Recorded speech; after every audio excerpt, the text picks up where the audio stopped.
Ken Burns, the legendary documentary filmmaker, has a new miniseries about the American Revolution. The six-part series was released on PBS last week and received praise from many, but others are unhappy with some of its content.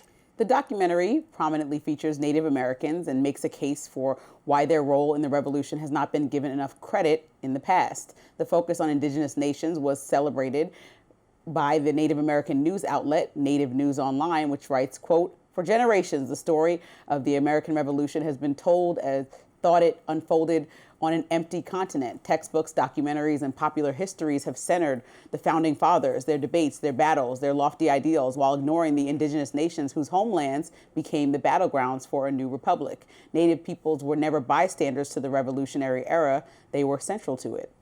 Burns and his team almost present the theory that Benjamin Franklin took inspiration from the Iroquois Confederacy, a group of tribes that joined forces long before the Revolution began. Some historians have suggested that the Iroquois system of government went on to influence Franklin and the other founding fathers, but the extent of that influence has been widely debated, and some conservatives criticized Burns for the way he presented the subject. National Review writer Dan McLaughlin says the Iroquois system, while sophisticated and forward-thinking for its day, was also nothing that would be recognizable to Westerners as a democracy, let alone some sort of precursor to our constitutional system. And Federalist magazine writer Adam Johnson says, well, this isn't about lies, truths, or half-truths. It's about propaganda, the most powerful of which is built on all three. Within the first moments of the documentary, we are immersed in a progressive framing. Propaganda works by controlling the lens through which we see things. I haven't seen the documentary, so I don't know how emphasized the Iroquois Confederacy thing is. If it's significant, then that would be a mistake, because Benjamin Franklin was aware of and appreciated the Iroquois Confederacy, and he's made remarks that if the Iroquois, 6 Native American tribes, could come together to form kind of one system, work together, then certainly the colonies should be able to do that. It didn't go much beyond that.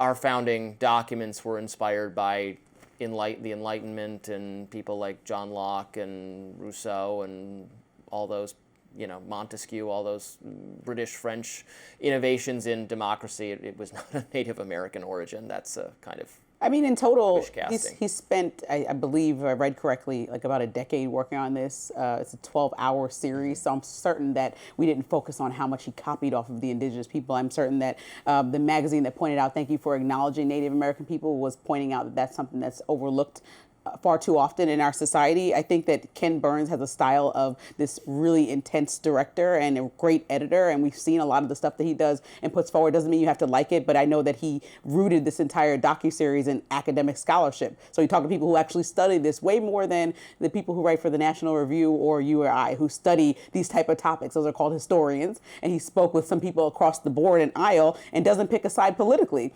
My question and my biggest concern is why people are so riled up when history is layered and exposed in all the ways. And as somebody who creates docuseries, particularly in Colorado most recently, about the Native Americans that lived there, and talk about a lot of the ways that there was loss of land, or how we violated them with the proclamation of 1763, or how the Trail of Tears happened, and all the things that America has done that displaced and pushed Native Americans out. Why acknowledging them then becomes a problem to places like the National Review? That's what I would say, that they maybe need to look in the mirror and watch the entire documentary. We don't have a problem with acknowledging the Trail of Tears. We have a problem about connection to wiping away their history to say it has nothing to do with ours. It certainly does. We shouldn't wipe away their history, and we should acknowledge the injustices done to them without pretending that their traditions are what form the basis of our government, which is false history. The entire docuseries is not about that. It's saying that there was an inkling of connection. Perhaps they're looking into that. That's the whole point of a documentary. It's not to tell you answers. And by the way, there are historians that allege this. There are historians that allege this. Those historians were debunked. It was based on false information that they created those histories. Sometimes expert credentialed people doesn't mean they're correct. They're capable of lying. That's why it's taking a decade to put this together, that he found a variety of resources to put this together. But again, it's up to the eye of the beholder. New York City Mayor-elect Zohran Mamdani met at the White House with President Trump on Friday, and things went surprisingly well. Stick around for more on that in My Lens.